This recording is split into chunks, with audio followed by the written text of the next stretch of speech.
Runescape, and I want to introduce this new concept of videos to the channel, and they're going to be about the different controversies that we have over the game, and what is right, what is wrong.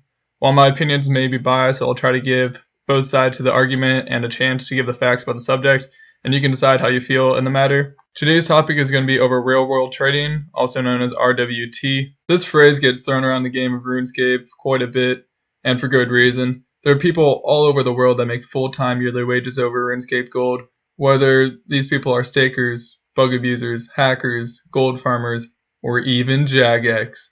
Players have a little extra change in their pocket, won't mind giving a pretty penny for some green stacks. So what is actually so bad about real-world trading, and how does it affect the game? First of all, it is technically illegal to sell anything in RuneScape because the virtual items, while you think belong to you, actually belong to Jagex and are their property. But since on RuneScape you can use your gold on your RuneScape account in any way you want, and you give it to anybody you want, it really makes it hard to tell if someone's actually getting some in real life money for giving someone gold. There's not really a way to be able to tell that. So how does real world trading actually affect the game? Real world trading affects the integrity of the game itself by there being players who work hard on their accounts and earn everything by playing the game, by how it was attended, and then there are others that use their financial status in real life to reflect their financial status in game, which is against the spirit of the game. It might, however, be looked at as more efficient if you're trying to progress through the game faster and still manage real life affairs. For instance, and this example won't be accurate in any way, but should give you a good picture of how beneficial buying RuneScape gold could be. Say it takes 100 hours and it costs 100 mil gold in order to get 99 range, or it takes 200 hours and 0 gold to get to 99 range. So if you have 100 mil, it would take you 100 hours less to get 99 range. If you were to put those 100 hours into working instead, at even a minimum wage job, it would equal out to around $800 at least. If gold costs $1.50 per mil, then for 100 mil, it would be $150. So in the same time that you could get 99 range with having money in a job, or 99 range without having money in game, if you would have real world traded and also worked, you would have had 99 range and pocketed $650. So in this sense, there's no wonder why people would want to real world trade. So other than game integrity, how does people buying gold affect the game? Since everybody plays the game individually, there shouldn't be too much of an impact on the game if someone were to buy gold. It might have an effect on the economy, but very little at that.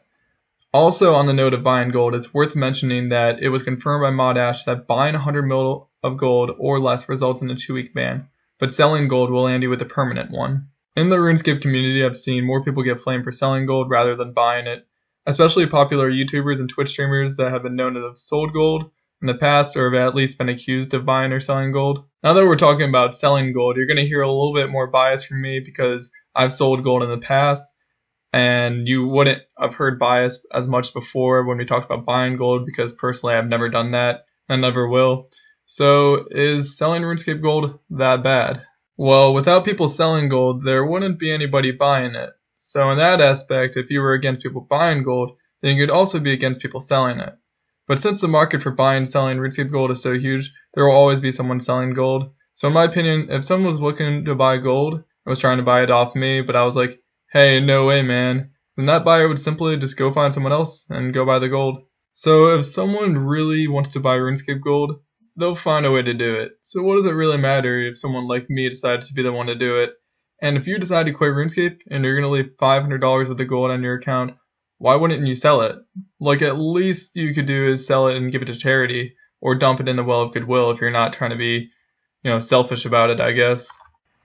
If you still feel it's morally wrong to buy or sell RuneScape gold, you should at least know that Jagex has in-game bonds introduced in both games as their version of real-world trading. So even Jagex does it, and people buy from them as well. If Jagex was actually against people using their real-life wealth to increase their in-game wealth, then they wouldn't offer something that you could buy for money and sell for money in-game.